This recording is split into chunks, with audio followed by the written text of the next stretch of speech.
So this morning we discussed Principle 1. We talked about our prosperity type, and we defined the 4 fields. And this afternoon we're going to have 3 sections. One is on the nature of the temperaments of the people in the field. That'll be our first section. We'll have that for an hour and then we'll take a little break.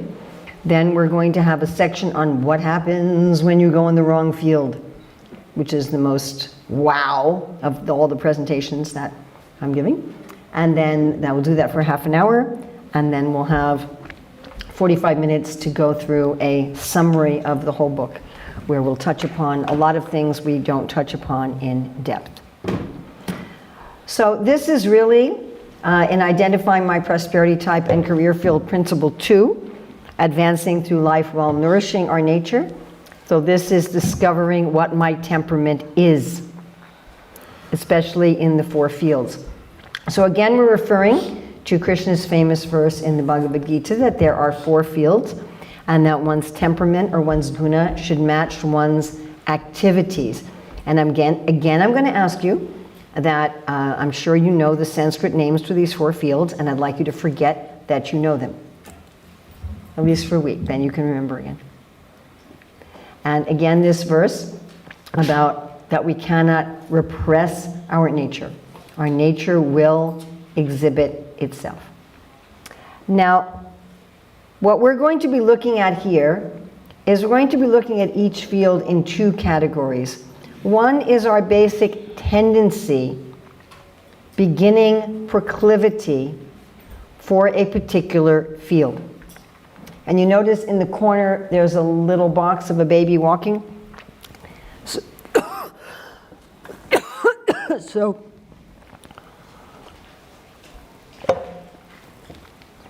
any of the slides that have that on it is about beginning proclivity. Now, generally in the Shastra, when these 4 fields are described, they're described in terms of expertise. And a lot of the things that people bring up when we discuss this is, well, I don't see that everybody today actually acts at that level of dharmic expertise. Yes. So we are going to find throughout society people with the inclination for a particular field, with the temperament, with the nature of a particular field. But they still need to get training in order to come to the level of dharmic expertise in that field. Just like we need training in the information of a career, and we need training in the skills of a career, we also need training in the dharma of a career. If that were not the case, then Prabhupada wouldn't have told us to teach varnashram. If the 4 fields always exist, and people with the 4 temperaments always exist, why would we need to do anything?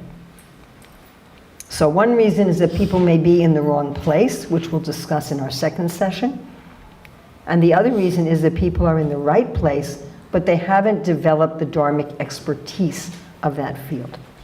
So we're going to look right now at both. I mean, even Mr. Usain Bolt, he had to start out like this. Yeah? Okay. So as we go through these, I'd like you to be considering these kind of questions. What information, what skills, what values, but particularly, what potential inclinations do I have, and what dharmic expertise do I have? And we talked a little bit this morning about how you can't just ask somebody, what are you good at, or what do you like? This time we're going to start with the field of resources. So what is an inclination? How would you see an inclination in someone for the field of resources? Well, they probably get joy from dealing with money or from dealing with the natural world.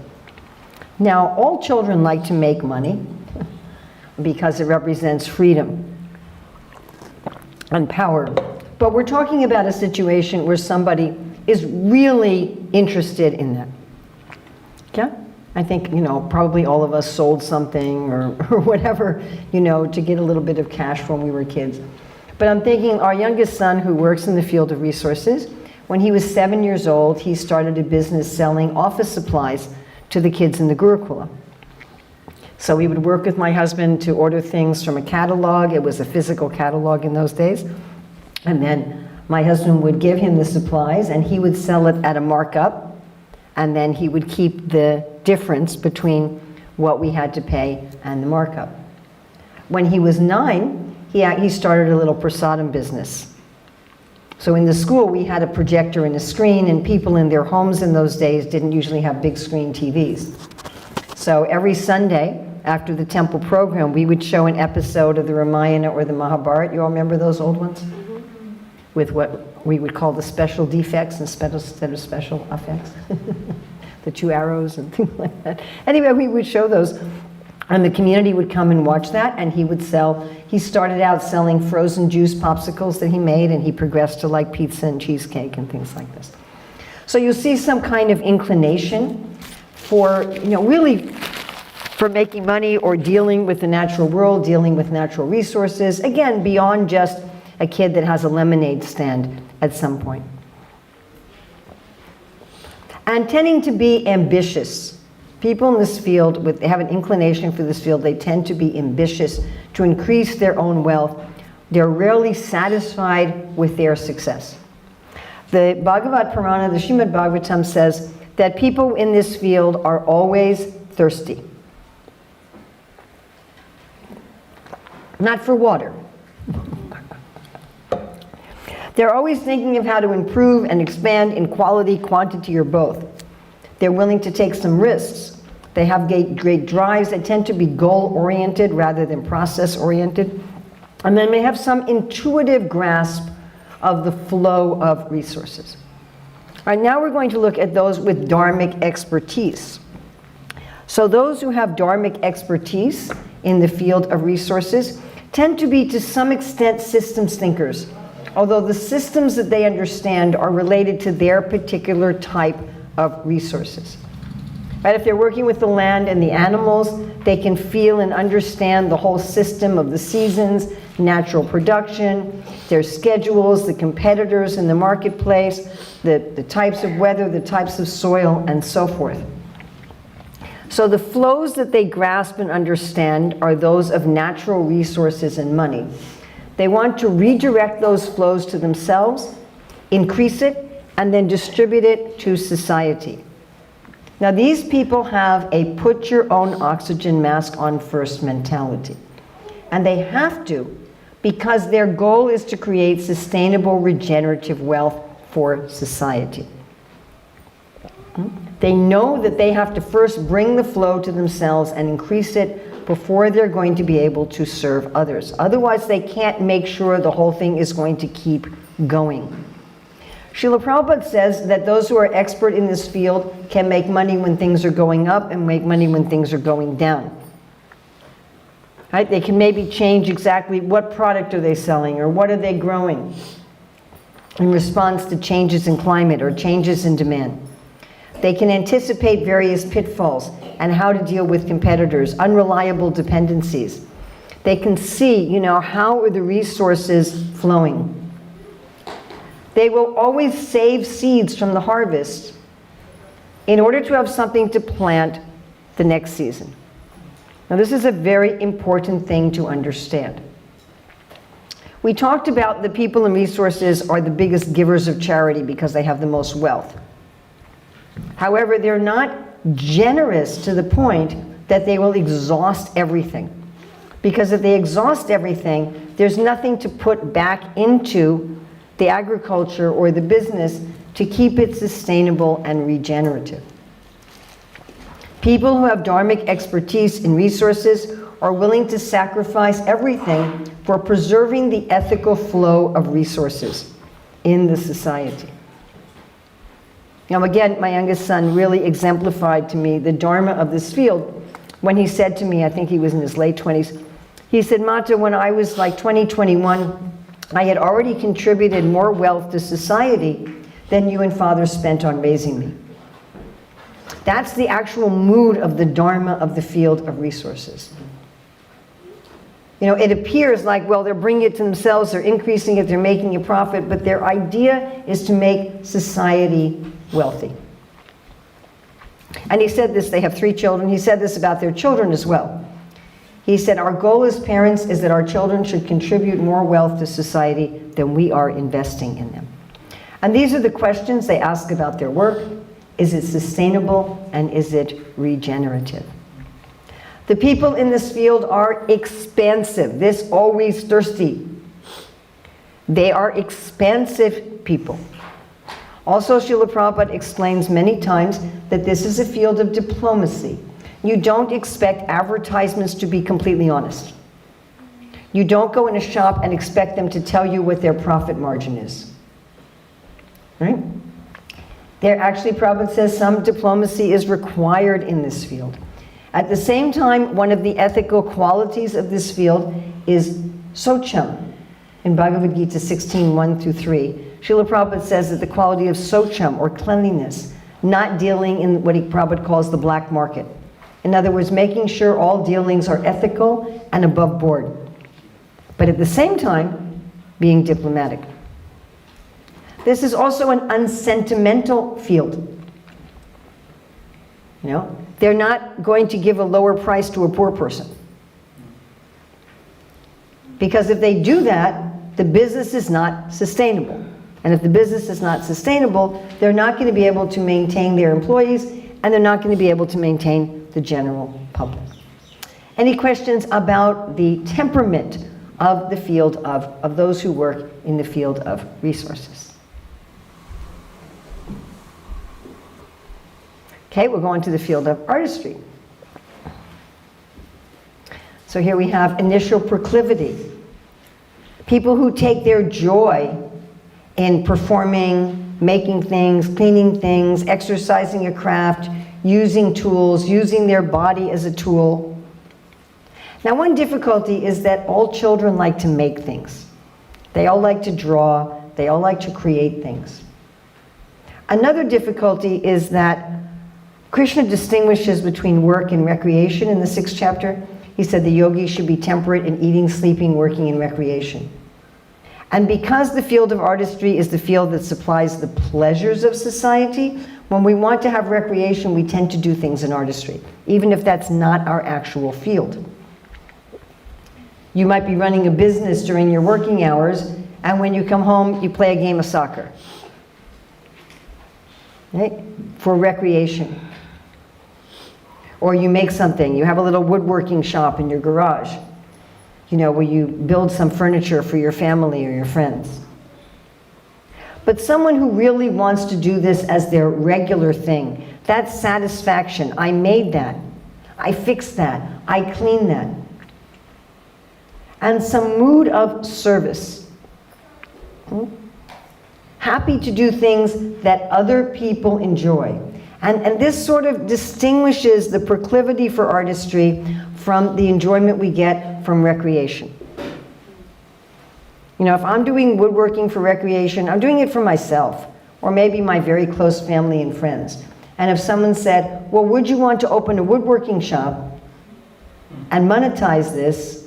And we go, no, that's not what I want to do. But the inclination of those in the field of artistry is exactly that. They want to produce beautiful furniture for others, that will go in others' houses, that they will never even see again. So that kind of inclination, this is a field, the Shastras say, of honesty. Now, what kind of honesty is there in the field of artistry? So this is the honesty that, like, if you hire an HVAC person, they'll give you a bill for the pipe, or the air conditioner or the heater, and they'll give you the receipt of what they paid for it. So they'll say, this cost me $100 and I'm charging you $100, and then I'm charging you $250 for labor, correct? Right? And they'll tell you honestly, well, this heater will work for your purposes, I don't know if this one will, I don't know if this one will. And you count on them to have that kind of honesty. In the Bhagavatam 11:9-13, it's explained that there was an arrow maker who was so absorbed in making his arrow that he didn't notice when the king's retinue went by. which we would assume would be a very colorful and noisy occurrence. So all of us, when we're doing work we love, go into a state of flow and become absorbed in our work, but that's especially evident in the field of artistry, which is again why we tend to do those sort of activities for recreation. But they have great satisfaction in the craft. They have the love of one's craft, the satisfaction of doing a needed essential service, the dignity of a job well done. There's kind of a natural humility in this field. And people want to serve others. In many ways, we can say the essential temperament of the field of artistry, of all the four fields, is the closest to bhakti. Now, there's something that's favorable for bhakti in each of the four fields. Like in resources, you're dealing with Lakshmi Devi. Right? You're dealing with Mother Bhumi, or you're dealing with Lakshmi Devi. And you can see this is service I'm doing for Srimati Radharani. But the mentality of artistry is closest to the mentality of bhakti. This really became clear to me when I was in St. Petersburg. I was staying at the home of some devotees who were out of town, and on their walls there were 15 original oil paintings from one Russian devotee, Yugala Priya. So I had a lot of her artwork on my computer as electronic files, and my daughter loves her work, so my daughter had a lot of the prints of her artwork on her walls. But wow, seeing the originals was a completely different experience. It was oil paint, and she had created texture by using texture in the paint itself. You've seen that? Right? So like the pearls Krishna was wearing were each little dollops of paint. You couldn't see that in a print or on a screen. And she mixed sparkles in with the paint. It was amazing. I was going from one picture to another, just like, wow, wow, wow, wow. It was just, I was overwhelmed. And then I sat down and I thought, I wonder how long it took this artist to paint each of these paintings. And she'll never see any of them again. She paints them and they go in someone else's house. All she has is a print or an electronic file. And I thought, I wouldn't do that. And I thought, if I put that much time and effort into one of these paintings, I'd hang it up on my own wall. Right? Or at least a friend, I'd go see it every day. So this is the mentality of the field of artistry. That I'm working for someone else's pleasure. And this is what we call a very satisfied field.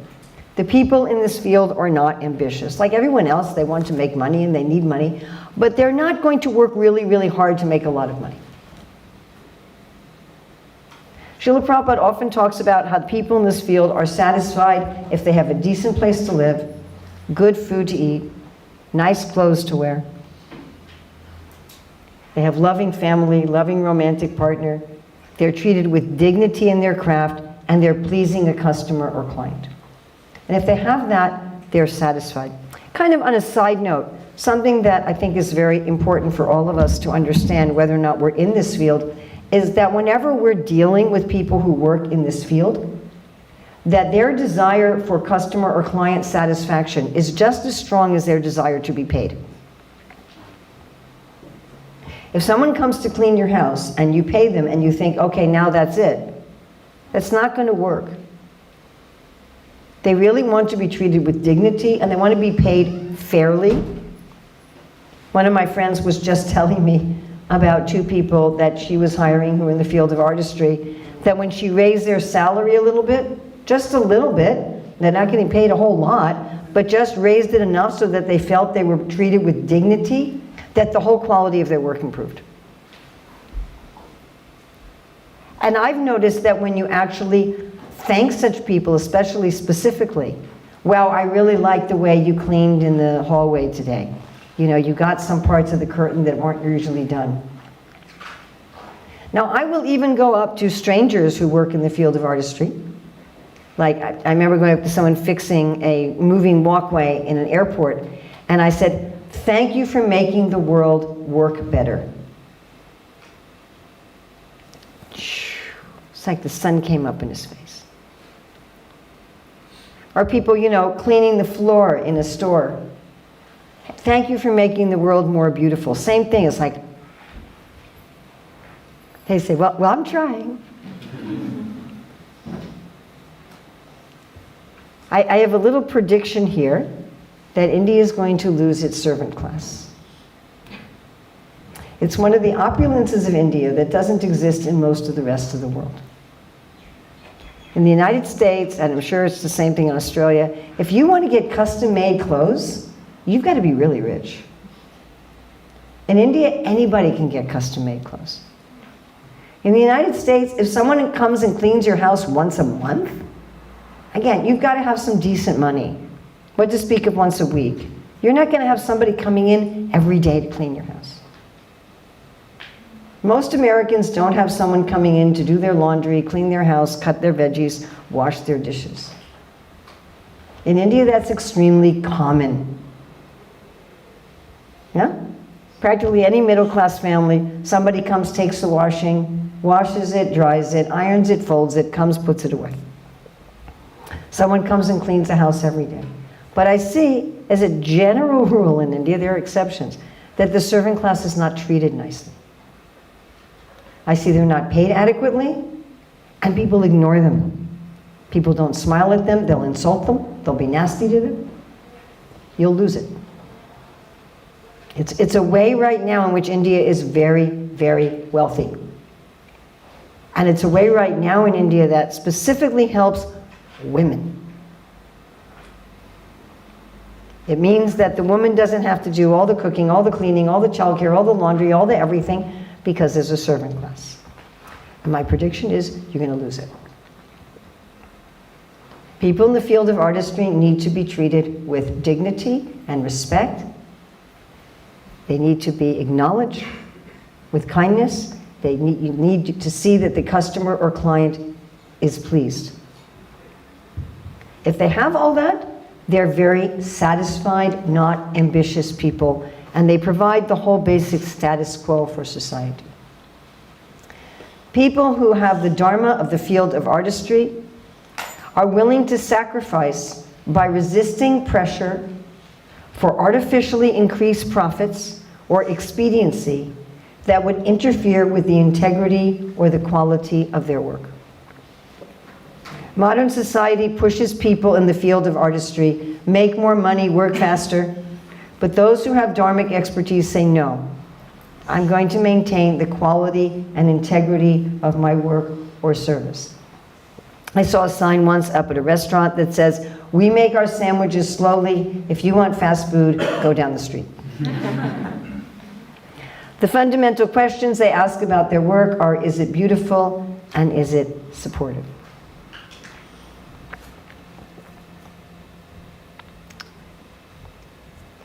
Okay, questions about the temperament of the people in the field of artistry? Yes? Because Mataji, you mentioned that they would like to be appreciated at some point. It's not just like, that's their nourishment. Okay. The whole temperament of someone in the field of artistry is, I want to please the client or customer. Okay. So, I want to please someone. So would we connect that to Yasha? Not necessarily. Yes? Oftentimes today we say like people pleasing is looked in a negative way. Like you shouldn't people. Oh, I'm so glad you brought that up. There is a kind of people pleasing that's actually a problem. If I want to please people so that I don't take care of myself, I overextend myself, I don't have any kind of boundaries.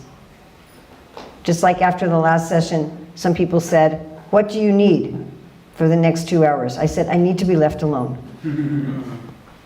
I said, "I need to chant and I just need to be left alone." Now, if I had toxic people pleasing, I wouldn't do that.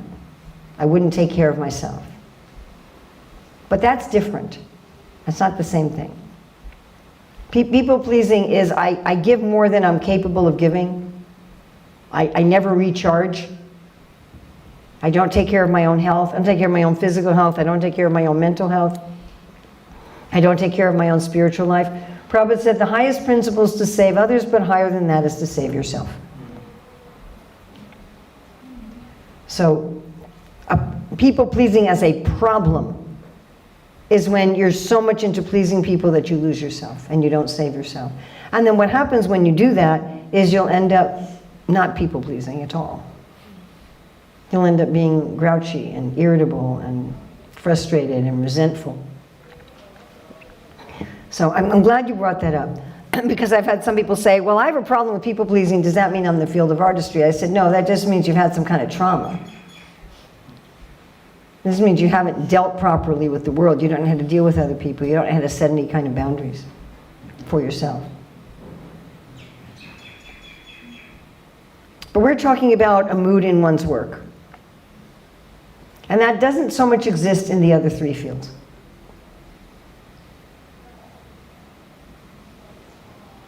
Is that clearer? Yeah? I don't know if I should say this or not. As a teacher, I'm giving you what you need, but may not necessarily be what you wanted. Now, if I'm an expert teacher, which I hope I am after all these years, then what we try to do is we try to bring you from what you think you want, what you think you need, to what you actually need. That's kind of one of the arts of being an expert teacher, that people come in with, this is what I want, this is what I need, but you know what they really need, and you kind of flow to that. In artistry, they're giving you just what you want. What do you want? You go to a restaurant, you order something, they're not going to say, you sure that's good for your heart? You follow? They say, you look like you're a little overweight. You know, do you want to get that dessert?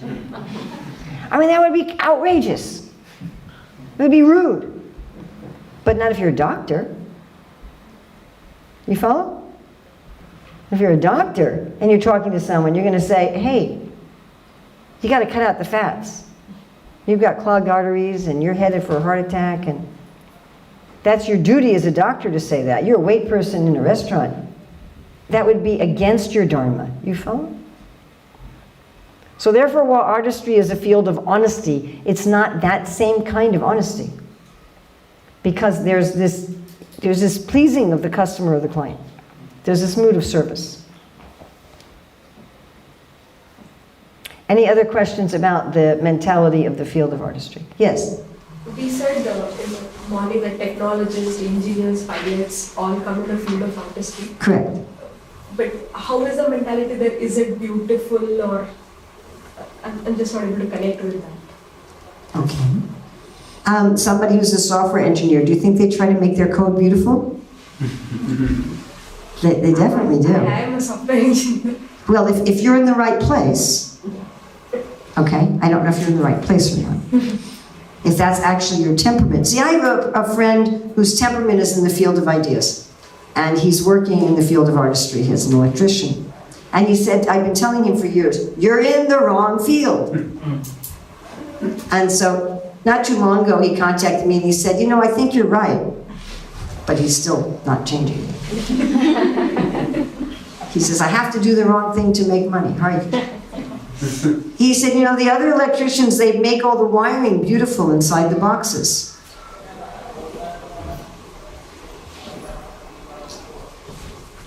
If you actually have the temperament of the field of artistry, you're going to make beautiful code. Who's going to see it? Only the other programmers. And of course, you want the results of your coding to be beautiful. You want what the public sees. They're not seeing what's behind the scenes. You want that also to be beautiful. You're trying to give pleasure to the society. Trying to make things work in a way that's pleasing. What does software do? It enables our phones to work, our computers to work, our cars to work in a way that gives us pleasure and is pleasing, correct? That's kind of the essence of the field. So that you're happy. You get in your car, you turn it on, you're like, wow, this works. Look at that. Yeah? When you say is it supportive to yourself as an artist? No. This is talking about outward. Okay. Outward. Thank you. Am I helping to support the society? This is our foundation field. Yeah. Any other questions on the temperament of artistry?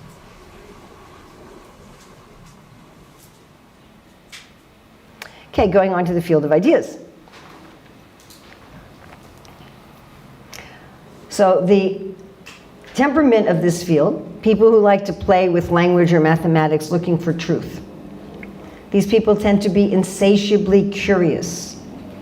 They want to know what's true. They want to know what's real. They're often good at breaking ideas and projects into smaller components. They can see the patterns in ideas, relationships, and systems. They often like to teach others. They often like to research. They often like to study. Or they like to do a lot of meditation and introspection. The Dharmic expertise in this field. So the Gita lists this as peacefulness, self-control, austerity, purity, tolerance, honesty, wisdom, and religiousness. And the Bhagavad Purana lists it as satisfaction. Again, we have a field of satisfaction. And simple straightforwardness, which is an interesting kind of honesty. And mercy, which is something that will be very important in our second class. So here we also have honesty, but it's a different kind of honesty than in the field of artistry. This is the honesty of straightforward truth, whether you're pleased by it or not. Right? We're going to tell you what you need to hear, what's necessary. Either that or nothing. Right? Either silence or straightforward truth.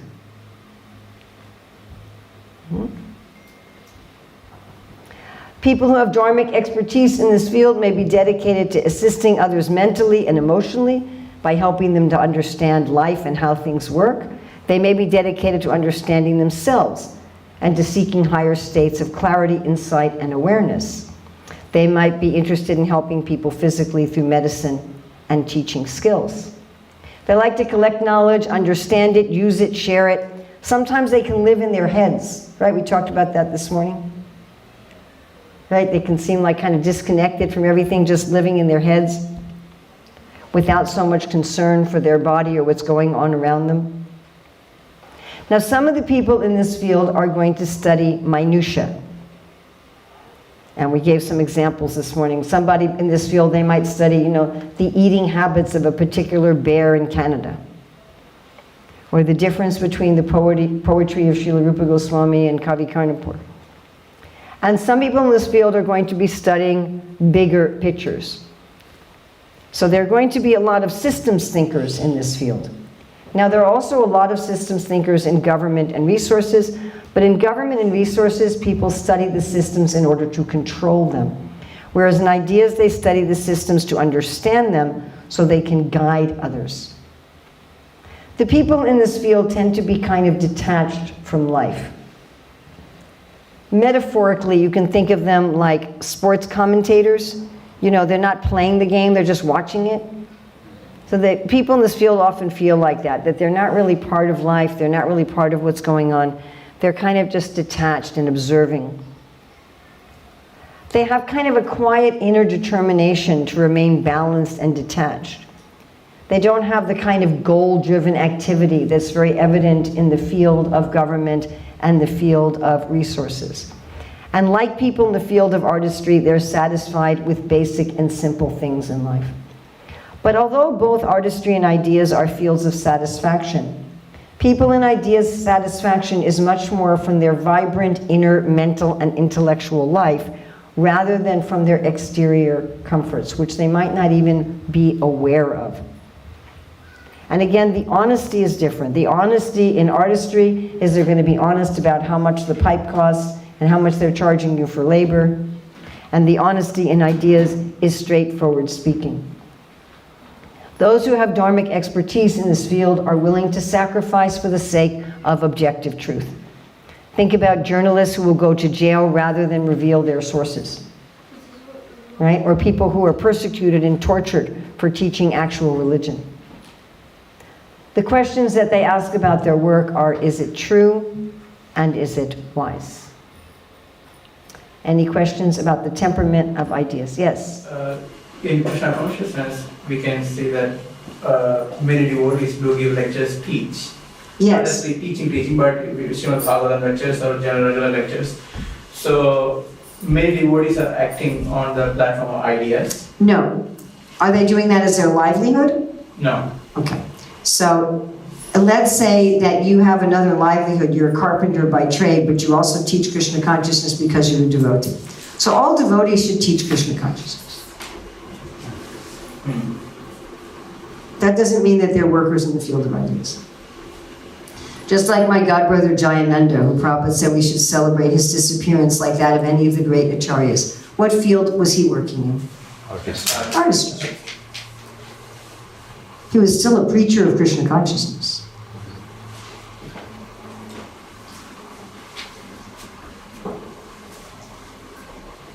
Excellent question. Thank you. People do get, it's a point of confusion.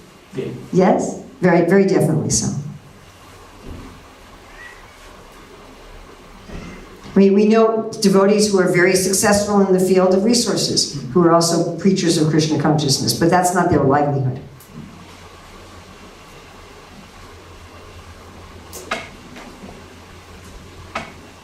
That's not what they're doing, 8, 9 hours a day as their main contribution to society and to maintain themselves. But in Yes. that regard, then how does that translate to full-time devotees? Because Now, I always find, excuse me, please forgive me, that term really drives me bananas. sorry, I understand. No, it's hard. We don't really have a better one, but that's not the right term. Yeah, okay. It really isn't. And again, I've tried to brainstorm with people, like, we know what we're saying. We know what we're trying to convey, but using those words sort of implies that someone who has a place outside the temple and has a job and does some service in the temple on a part-time basis is not a devotee all day. Right? And we don't mean that. We don't mean to imply that, but that's kind of what do you follow what I'm saying? So I think what you're talking about is, what about people who just live in a temple ashram and serve the mission? Does anybody remember what those people are from my morning? Hmm? No. What category? Huh? No, I don't.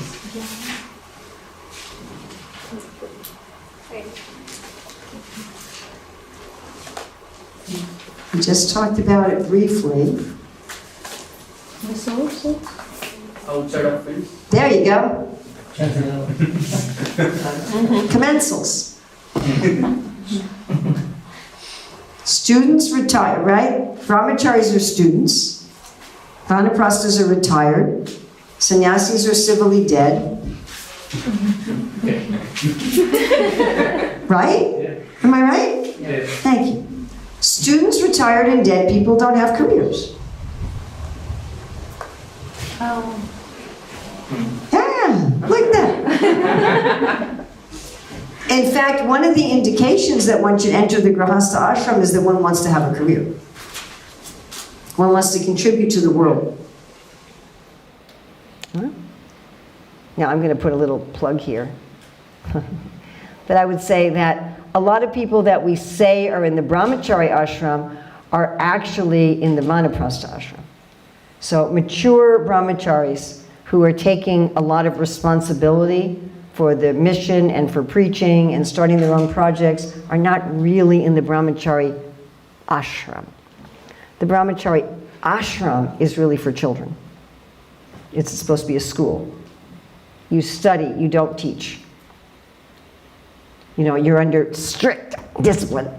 You don't eat unless your authority says you can eat. And one is supposed to grow up from that and either go to the Grahastha ashram or the Vanaprastha ashram. And we have many devotees in our movement who are actually Vanaprasthas like that, but we call them brahmacharis. Say like Dravida Prabhu or Chaitanya Charan or Gauranga. They're not, those people are not they may sleep in a brahmachari ashram building, but they're not, do you follow what I'm saying? But they're not in the brahmachari ashram. That's ridiculous. They're managing all these people and doing all these things and writing their own books and having their own programs and so many things. And many of our devotees in the years before they took sannyas It's like Krishna Kshetra Swami in the many years before he took sannyas. What's his name now? In Los Angeles, Amala Bhakti. Okay, what's his name now? Anyway, he's a sannyasi. I don't remember his new name. So he was also like that, right? Dravida Prabhu. I mean, these people, they're actually not in the brahmachari ashram. And if people want to be full-time, lifetime renunciates, and they really want to use their nature in service, but not as a career, that's the way to go. The people, if you stay in the brahmachari ashram, you're simply doing very menial, like we were saying, even people who just travel as nomads and they just do some little jobs here and there. And that's suitable for a few people. I think in most temples there's 1 or 2 people who are in that category. They're actually literally lifetime in the brahmachari ashram and they do some little things to take care of the temple. And little things as needed. One of my godbrothers in Bhaktivedanta Manor was like that. He had not left the building more than 2 times in 40 years. And he wasn't a pujari exactly, he was a pujari assistant. Like he got the dresses ready and put away the jewelry and got out the jewelry. I don't think he ever dressed the deities. I don't think he ever even offered an arati. And he just did, this very simple service, But yeah, those people don't have careers as such. Is that clear? They don't really fit in any of the 4 fields. Any other question about that? And thank you for, I don't get asked that very much, so thank you. Anyone else have any other question about the field of ideas?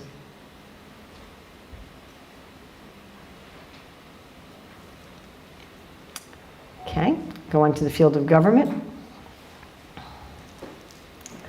Okay, what's the inclination for the field of government? People who are very concerned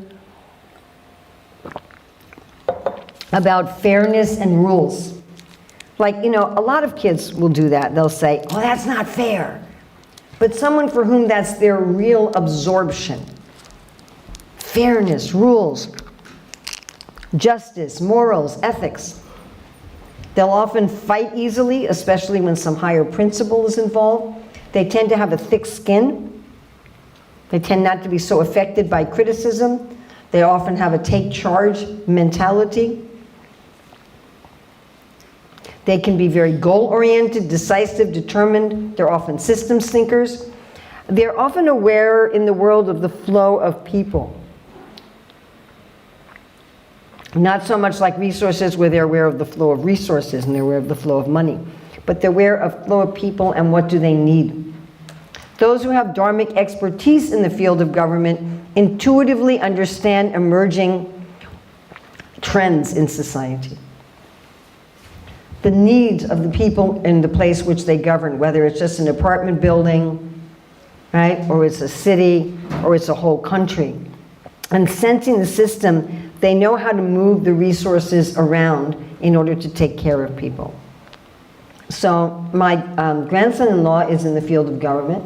He's an ex-Marine, and he's worked as right now he's working on something else, but he's worked as a security guard in shops. And he gave a seminar to the devotees called Situational Awareness. How to make sure that you protect yourselves, when you're out walking down the street and so forth.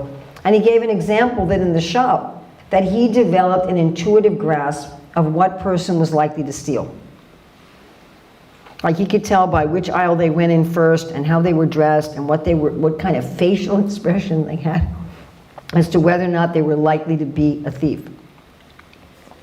The Bhagavad Gita lists the dharmic expertise of those in this field as heroism, power, determination, resourcefulness, courage in battle, that's important, generosity, that's important, and leadership. Now remember we talked about how the field of government are the leaders for society, but there are leaders in all 4 fields. Please do not make the mistake of thinking, if I'm a leader, then I'm in the field of government. Nah, not true, okay? That's like, if there's clouds, is there necessarily rain? No. Okay, so if you're a leader, you can be a leader in any field. But these are the people who lead society. And the Bhagavad Purana says dynamic power, strength, determination, heroism again, Tolerance, generosity, again, we find that, great endeavor, and steadiness. Now, Arjuna has a son named Abhimanyu. Manyu means danger, Abhi means toward. These are people who run toward danger.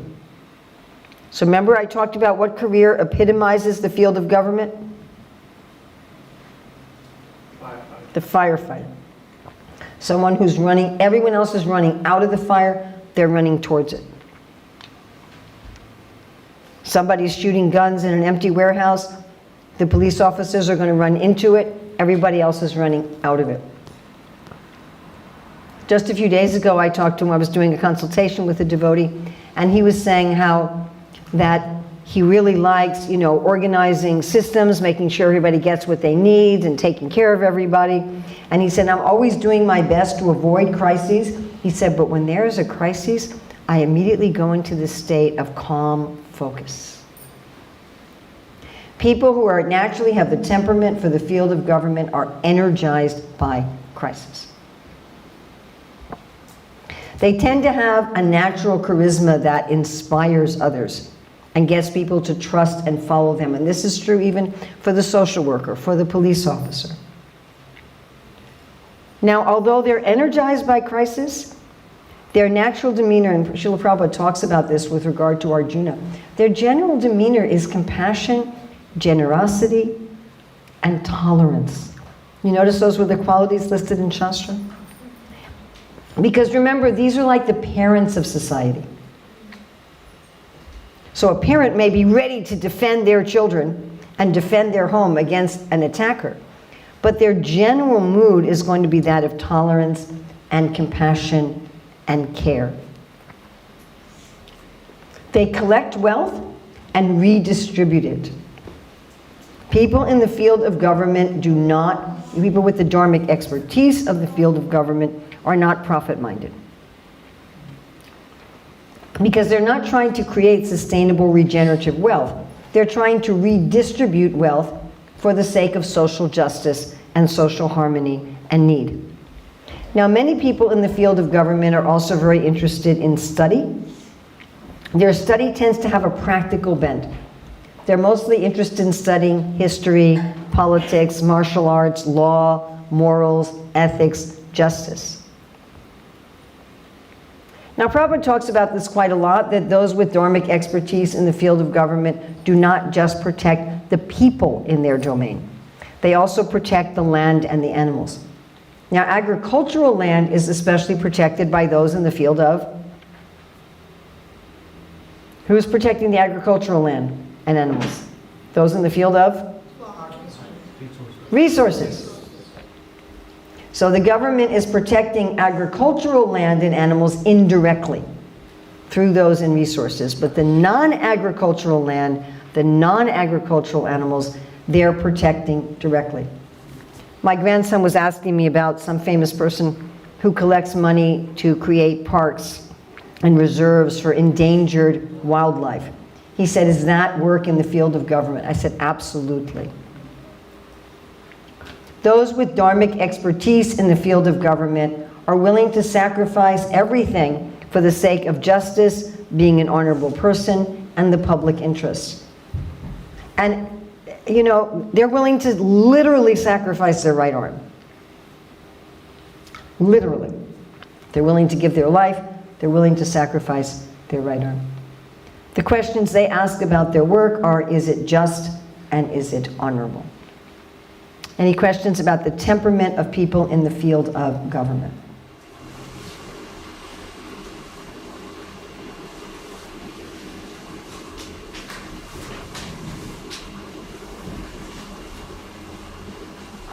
The question mentioned here, is it honorable? So what sort of, what are they asking about it? What is honorable? Is my actions for myself and for society based on firm morals and ethics? I mean, everybody wants to be ethical, but this is the particular absorption of those in the field of government. But not so much here, but for example in other countries where for example some parts of, like, for example, in Nepal, like, a lot of the government stuff, there's a lot of corruption, so the honor... Right now in the world, there's corruption everywhere. So that means... That's why we're teaching this. Okay. So that means they're not that honorable, they just... Okay, it means one of two things. It means either they're in the wrong field. Because when you take and we'll go over this after our break, if you take your ethics of one field and bring it into the other field, you're going to create corruption. It's not just your personal matter. Oh, I'm just working in the wrong field to make money. No, you're going to corrupt that field. You're going to introduce corruption. Because what's ethical to you in your temperament is going to become unethical in that field.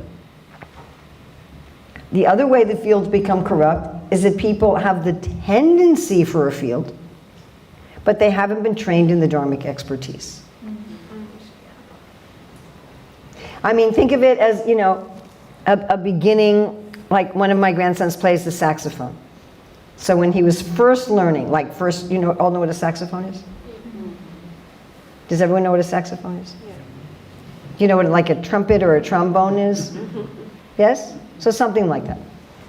Okay, but louder. So I was visiting them when he was first learning, when he was a beginning student. And they had his music teacher come to the house. And my kid said to me, Mata, you know, when his teacher comes, you probably want to go in the door and put in earplugs. Then the next year when I visited, he was part of a group that was performing on stage. So the beginning initial tendency for something is not necessarily pleasing. So you've got people, they may have the tendency, they may have the psychology for working in the field of government, but they haven't been trained in the Dharma.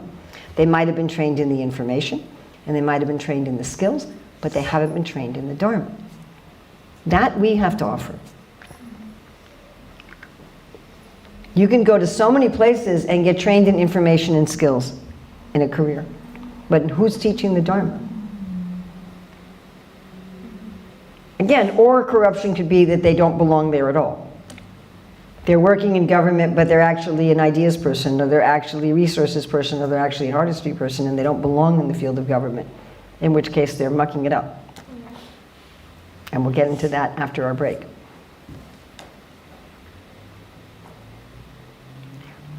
Okay, now ideally, our tendencies should be noticed when we're children. And the research shows that by the time we're 13, a person's basic values can be identified. Now, in my decades, nearly 30 years of teaching hundreds of children, I would say that many times it's discernible before that. But ideally, that's noticed when we're young and we're trained properly according to our nature when we are young.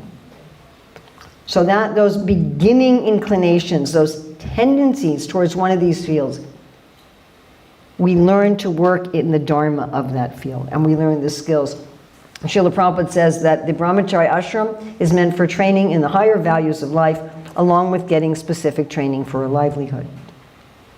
That's in the second canto. So, but specific training for a livelihood is, again, not just the information and the skills, but it's also the Dharma. So let's look at a few examples. So I talked about how our youngest son was running little businesses when he was 7 and 9, right? He kept running those businesses. By the time he was, I guess, maybe 19 or 20, he was already second in charge of an international textile company. And then when he was 23, 24, he became the CEO of a prasadam business. But that was evident even when he was very young. Of course, sometimes our nature comes out in a way that's disturbing because we haven't been trained in the Dharma. Now remember, Krishna says that our nature can't be repressed. Right? So if we're in some situation where, for whatever reason, our parents, our teachers, they don't recognize our essential nature as being positive if directed in a particular way. So what could be trained positively, we may get criticized for. So we have a number of examples in our book. These are all true examples. So one of them is this boy in school. This is a true story. He was always doing this. Hey, stop that. Stop it. Go to the principal's office. And one day when he was 10, his teacher said, I want to see you after school. Oh boy, now in trouble again. And the teacher said, you're not in trouble. I have a present for you. And the teacher gave him drums. He became actually a world famous drummer. Another story is of a little girl who was always jumping out of her seat during class. Jumping out of her seat, running around. And there was an emergency meeting between the teachers and the counselors and the parents. You know, we think your daughter has ADHD, maybe she should be medicated. And one of the teachers said, let's try an experiment. And he took a room, and he had the girl just be in a room by herself, and they turned on some music, and the girl got up and started to dance. And he said, your child isn't sick, she's a dancer. Not only did she become a very famous dancer, she became a famous choreographer. And she choreographed many of the big musicals in America on Broadway. I know one kid growing up in the movement who was always told, mind your own business. He'd be saying, but they're not following the rules. That's not fair. You said they have to, but that person isn't, they're not doing what, be quiet, mind your own, but they're, mind your own business. And many times a day, his teachers, his parents, his siblings would tell him, mind your own business, mind your own business. So then he got to be, I guess, like was 18, and he went on Indrajumna Swami's Polish tour. He became the second in charge of security, and they said he was the best leader that they ever had. Because he was very good at minding everybody else's business and making sure that everybody followed the rules. My personal conviction is that a lot of the people who cause a lot of trouble in society in general, and also in our Hare Krishna movement, they go on social media and they make a lot of noise. Where's the justice? Where's the morals? Where's the ethics? Are frustrated government-minded people. They don't have any proper outlet for it. And so I was teaching this in a Gurukul high school, and when I was talking about that sometimes our nature is something that we got in trouble for. And so one of the kids said, well, I'm always getting in trouble for thinking. So I asked his mother, is that true? And she goes, yeah. I said, well, what happens? And she said, well, he'll be sitting around, and I say, what are you doing? I'm thinking. Well, stop thinking and do something practical. Remember how people think that the work of the field of ideas is not practical? Right? Actually, I just had a teacher call me this morning to consult about this kid in school who's often getting into fights and who enjoys breaking things. And they've tried everything.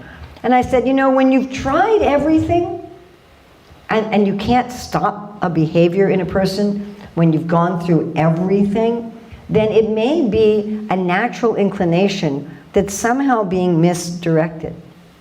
I said, you know, there are careers in destruction. Right? There are, you know, there's wrecking companies. That's what they do. They destroy things. You know, what is it I said? We haven't figured it out yet. We're just still, he's only 8, so we're still kind of working on this. And I just had the conversation today, but I said, why don't we see if we can work this out? What is the positive outlet for the stuff that he's doing? How can we get his needs met in a positive way instead of just always telling him, you're bad, you're bad, you're bad, you're bad, you're bad? Is there a place for something like this? What do you think I got in trouble for when I was growing up? When I was 3, in preschool. Teaching. Yes, who was I teaching? No. I was teaching the teachers. So the teachers came to they called my parents for a conference, and they said, your child is really a problem. She won't play with the other kids.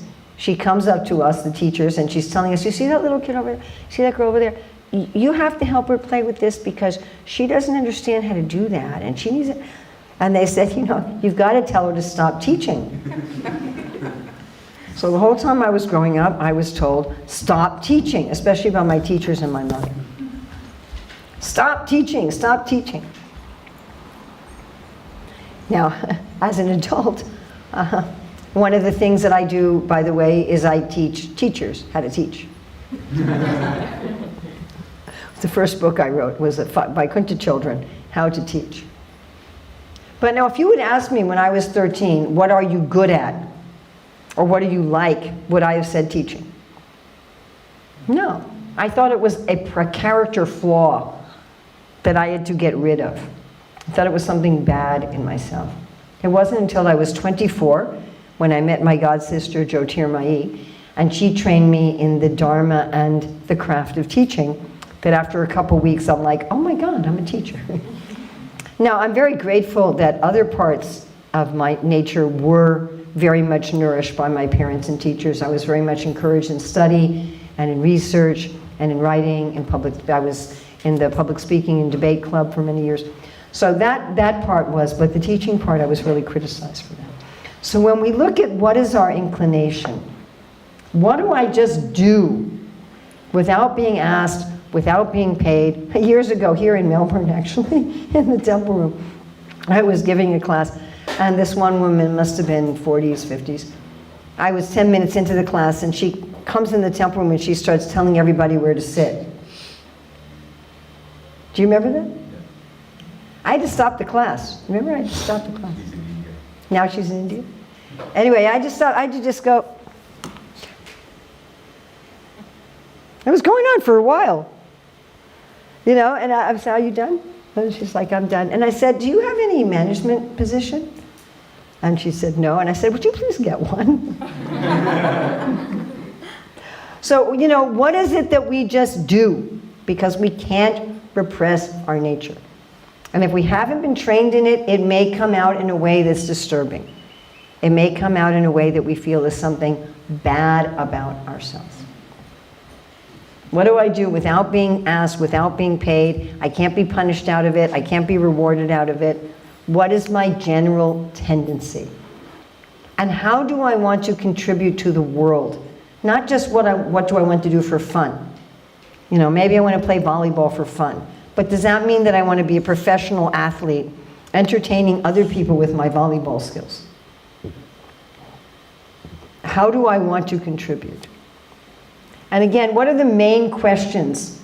I mean, we all care about beauty. So well, not everybody cares about beauty and functionality. I think graffiti artists don't care about that. But most people care that they want the world to be beautiful. They want things to work. They want there to be sustainable, regenerative wealth they can count on. They want there to be justice, morals, and ethics. And they want truth and wisdom. But what am I willing to sacrifice for? What am I enthused to sacrifice for? What do I want to dedicate 8 or 9 hours every day for? Now sometimes people say, well, there's more than one. And I say, if there's more than one, are you willing to outsource one of those? Would you be happy if someone else did it? Like I was talking to one devotee and he said, I can't decide if I'm in government or ideas. He said, because I've set up all these projects, or devotional projects. He said, I've set up all these projects, and in terms of government, I've worked a lot with the political government. I've worked a lot with getting the permits, getting all the laws, you know, making sure that we have the proper land, building the proper buildings, making sure there's electricity, that there's water, that everybody's taken care of, and dealing with all that, and doing all the negotiation and all the diplomacy. And then he said, on the idea side, I worked on the vision. I was always work on the vision, and what's the plan, and what's the syllabus, and what's the curriculum going to be, and how are we going to develop everything on that side. And I said, well, which one do you want to spend 8 hours a day working on? He said, I can do both. And so I was kind of confused. Well, where do I go from here? And then I said, okay, suppose that you were doing the negotiation and the diplomacy and working with the government and getting the building and arranging everything, and someone else was doing the visioning and the curriculum planning. And would you be happy with that? He said, no way. I said, suppose you're doing the visioning and the planning and the syllabus and the study and the research, and someone else was doing the diplomacy and the negotiation and getting the land and making sure there was plumbing, would you be okay with that? He said, absolutely. I said, okay, well, there you go.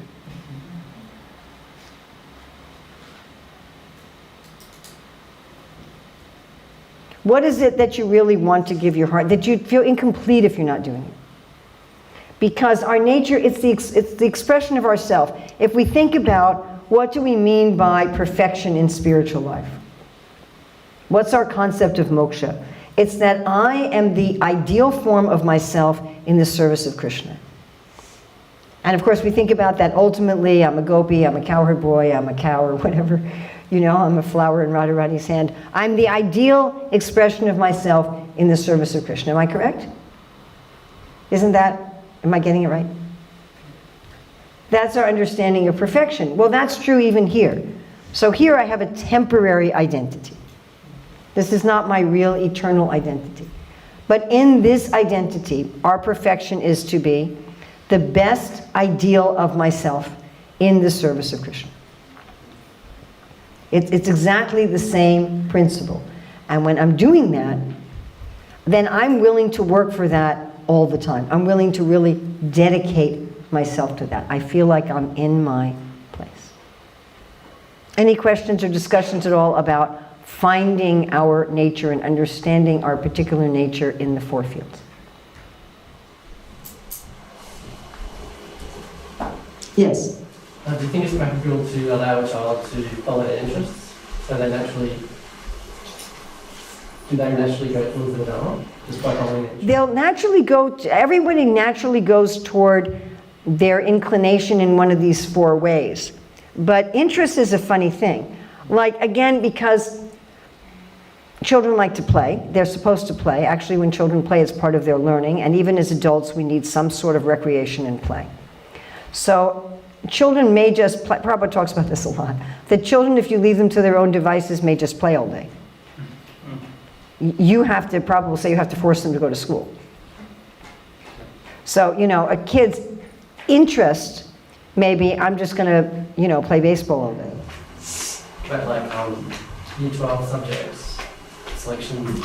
Well, as I said, the research shows that a person's value system is evident by the time they're 13. And you want to look again as what is their values. And in that, once you get that, what is their values, what is their prosperity type, then within that you look at what are their interests. I mean, I'm traveling with one of my grandsons now, and he's doing homeschooling. And we started out with a regular maths program. I think it was Algebra 1. Can't remember if it was Algebra 1 or Algebra 2. And he didn't like it. And it was just like torture trying to get him to do this, which wasn't particularly pleasant for me. You know, and I said, well, is there any kind of math stuff that you like? And he started talking to me. He loves to play tennis. And he started talking to me how he and his brothers would compile statistics about tennis. And he talked about how he was constantly compiling statistics and doing statistical tests. And I said, do you love statistics? He's like, I absolutely love statistics. So we switched, and what we've been doing all these months is his learning statistics. So he finished a basic statistical course online. Now he's starting a more advanced one.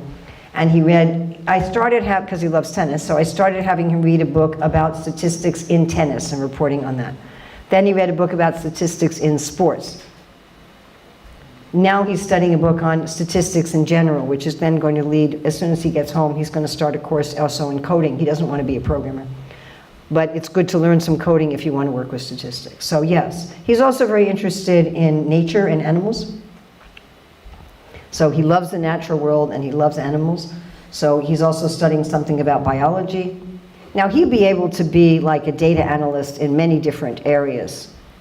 But I could see him doing some kind of research and data analysis, especially in the natural world. But the first thing that we looked at is what's his field? What's his field? What's his prosperity types? That's what we looked at first. Because if I just said, what are you interested in? He would say, tennis. But when we look at his field and his prosperity types, it's not that he was going to become a professional tennis player. So if I just looked at that, I might become confused. For myself, if you ask me what are my interests, my personal interests are so broad. I'm interested in almost anything. Like, seriously. My curiosity for learning is so that would be tough. You know, I mean, I think it's taken a long, like I am particularly interested in leadership and management and governance. I don't want to work in the field of government. I don't like to work in the field of government at all, although I'm extremely good at the skills. Not the diplomacy part. I'm not good at that at all. But I'm definitely good at managing and organizing stuff. But I like to be an advisor to the field of government. I like to understand, that's kind of like sort of what I'm doing right now. Like the whole part 3 of our book is like that. What are the whole systems? How would a society look like? Like my co-author Rukmini, she has much more interest in the field of resources than I do. So we're both in the field of ideas, but she's more interested in the field of resources. She's done a lot more study about economics. So I've done a lot of studies about leadership, and she's done more studies about economics. But she's not an economist. So if you ask me what am I interested in, you might not hit the right thing.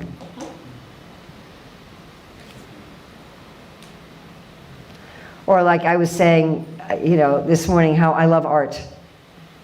I'm intensely, beauty for me, if I don't have Sri in my life, especially visual beauty, but also auditory and olfactory beauty, those are super important things to me. I'm very interested in them. I could talk to you for a long time about traditional incense. Like a really long time. I could talk to you about frankincense and myrrh and a guru and how it's harvested and what's happening to it and how it's being exploited and how 50 years from now no one's going to have any of these scents anymore and how these scents affect our consciousness and how they were used in worship and how they were used in the Shastra, and I could go on and on and on until you would fall asleep about that, right? But that doesn't mean that I should be, you know, creating perfumes. Nor does it mean that I should have a business in oils and resin incense. Does that make sense? Yeah, so that's hard to kind of set someone into one of those categories, aside from their interests. You're looking for a temperament. You're looking for a temperament. Okay? And this has been so satisfying and enriching for me, not only in the course of writing the book with Rukmini, who is one of my dearest friends and just an extraordinary human being and devotee on every level, but not just that, but in the course of teaching this, I've become more and more convinced and more appreciative of the beauty of our Shastra. You know, when I first started teaching this, I felt that I was doing this as service to Srila Prabhupada, who wanted us to bring Varnashram to the world and to ISKCON. And that was my mood, and I could see there was a great need among the devotees and among the world. But the more I got into it, the more I started feeling that I was also really being a servant of Shastra. It was kind of a far out thing. I felt like the personalities of the Shastra were there. That was really cool. So generally in the world, when you look at what kind of career you have, they'll ask those sort of questions. What are you interested in? What do you like doing? What are you good at? And they don't get to the essence of what Krishna is talking about when he talks about career. Those are important questions, and they're interesting questions, and they should be asked. But they're not the question. The question is, what's your temperament? Do you want to make the world work? Do you want to make things work? And do you want to make them work beautifully? Do you want to create pleasure for society? Are you essentially a satisfied person? Are you satisfied with basic creature comforts and being treated with dignity and pleasing people? Are you not an ambitious person? Is your basic mood to serve? Or are you a big, expansive person? If you can earn enough money 3 days a week, are you going to work 5 anyway? Are you thinking about how this business could become more profitable? And how we could get better distribution of these resources over here so that the products were fresher on the shelves. And how we could make sure that there's proper utilization of the land so that we're not exhausting the land. And you're constantly in this expansive view, thinking about prosperity. Everybody's got to have really good prosperity. And I've got to make sure that I take care of myself in such a way that there's this kind of prosperity, and always understanding these sort of flows and how they work together. And okay, all right, people aren't getting this right now. We've had this kind of weather situation. So we're going to have to switch to this at this date and do this over here and this over here. You know, or are you the kind of person who's like, that's not right, that's not just, that's not fair. Why are those criminals getting away with things over there? Why aren't those children being protected? Why do we have people doing things that are unethical? You know, we've got to have the proper rules and the proper laws, and we have to have the proper systems in place to make sure that people are taken care of. And I'm just willing to give everything. I'm willing to give all my personal wealth. I'll amass wealth, but I'm willing to give everything to make sure that people are taken care of. I'll fight with the criminals, and I'll fight with the demons, and I'll give my life for that, whether I'm fighting in the courtroom, or I'm fighting in the parliament, or I'm fighting with the fire, or I'm fighting on the battlefield, or I'm fighting with the drug dealers on the street. And this, you know, I'm trying to make sure that everything's always peaceful and everyone's always taken care of. But when there's a crisis, shh, I come into my own. And I deal with it with calm and focus so that I only see the eye of the bird. Or do I have the temperament of detachment? Looking at things kind of above everything. Trying to give people wisdom, trying to give people knowledge, maybe spending a lot of time in contemplation and meditation. Being willing to be straightforward, even if people don't like it, if it's what they need, or else being willing to be silent. Being willing to live very austerely rather than to be compromised in my principles. Having an insatiable interest in finding truth, no matter what the cost is, no matter where it leads me, whether or not it makes me look good or bad. Trying to find the patterns in truth and understanding and in abstract ideas. So what's my temperament? What bodily organ do I fit into, basically? You know, am I a heart muscle? Am I a lung cell? Am I a stomach cell? Am I a, what am I meant to, what machine do I have? And then within that field, okay, what prosperity types enrich me? What are my particular interests? Because each field is very broad. Like if you're really interested in health, let's say you're really interested in medicine and health, but you could work in there in any of the 4 fields. You could work in there as a nurse in artistry. You could run a health business in resources. You could be making sure that everyone has equal access to health in government. You could be working as a physician in ideas. So if you say, I'm interested in health, I'm interested in medicine, but then you look at your temperament for the field. Is that helpful?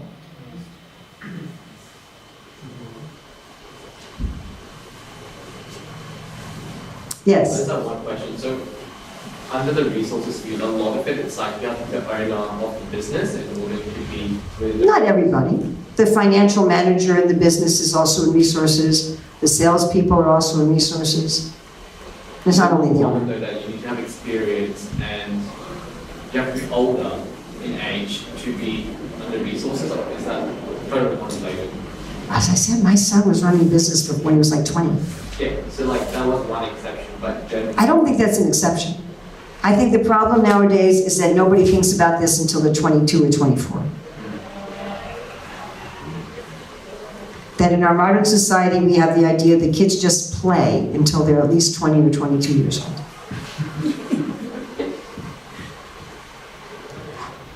My own personal conviction is that the great popularity of computer games is because we're not training kids in career at a young age.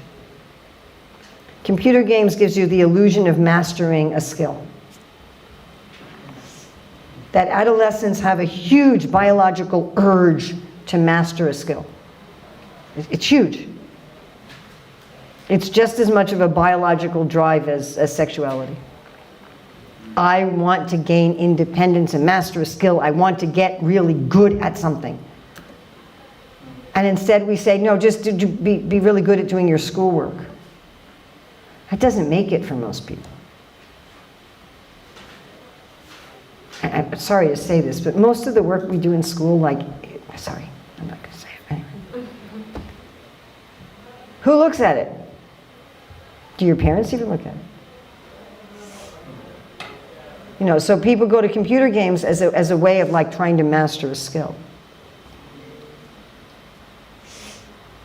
But no, if we returned to the system pre-industrial days of where people were actually trained in an occupation as adolescents and often even as children, and then by the time that you're an adult, you're already expert.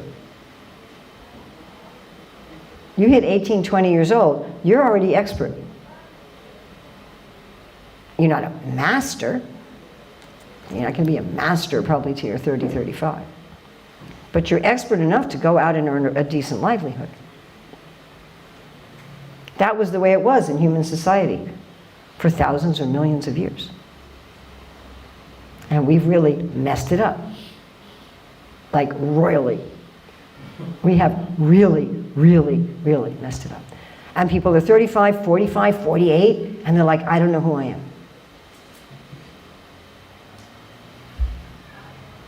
I hate my work. No? Okay, I'm going to take just a 5-minute break. If we can come back at just 4 o'clock, just stretch. If you want to use the bathroom, get a drink of water. But please be back in 5 minutes. Okay? We have a very exciting part 2. Woohoo!